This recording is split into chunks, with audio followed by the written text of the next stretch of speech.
ഇറാനിൽ സർക്കാർ വിരുദ്ധ പ്രക്ഷോഭങ്ങൾ ശക്തമായതിനെ തുടർന്ന് രാജ്യം കടുത്ത ഇന്റർനെറ്റ് നിയന്ത്രണങ്ങൾ ഏർപ്പെടുത്തിയിരുന്നു.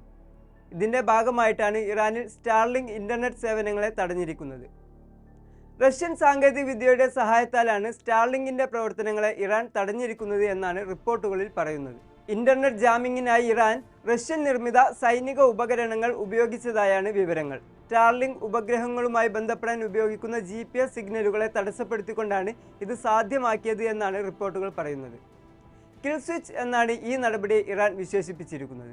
ഇറാനിലെ സ്റ്റാർലിങ്ക് ട്രാഫിക്കിന്റെ ഏകദേശം 80% ഇത്തരത്തിൽ തടസ്സപ്പെട്ടതായാണ് റിപ്പോർട്ടുകൾ സൂചിപ്പിക്കുന്നത്. മുൻപ് സ്റ്റാർലിങ്ക് തടയാൻ പ്രയാസമാണെന്ന് കരുതിയിരുന്നെങ്കിലും ഇപ്പോഴത്തെ ഇറാന്റെ കിൽ സ്വിച്ച് പ്രയോഗം ഈ അവകാശവാദത്തെ തള്ളിക്കളഞ്ഞിരിക്കുകയാണ്. രാജ്യത്തെ പ്രതിഷേധങ്ങളുടെ ദൃശ്യങ്ങളും വിവരങ്ങളും പുറം ലോകം അറിയാതിരിക്കാനാണ് സർക്കാർ ഈ കടുത്ത നടപടി സ്വീകരിച്ചിരിക്കുന്നത് എങ്കിലും ഇത് സാങ്കേതിക വിദ്യയുടെ കാര്യത്തിൽ വലിയ മുന്നേറ്റമായിട്ടാണ് വിലയിരുത്തപ്പെടുന്നത്. അതേസമയം ഇന്റർനെറ്റ് ബ്ലാക്കൗട്ട് നേരിടുന്ന ഇറാനിലെ ജനങ്ങളെ സഹായിക്കാനായി സ്പേസ് എക്സ് ഇറാനിൽ സ്റ്റാർലിങ്ക് വരിസംഖ്യ ഒഴിവാക്കിയതായും റിപ്പോർട്ടുകളുണ്ട്. ഇറാനിലുള്ളവർക്ക് നിലവിൽ പണമടക്കാതെ തന്നെ സേവനം ലഭ്യമാക്കാൻ ശ്രമിക്കുന്നുണ്ട് എന്നാണ് അധികൃതരുടെ വിശദീകരണം.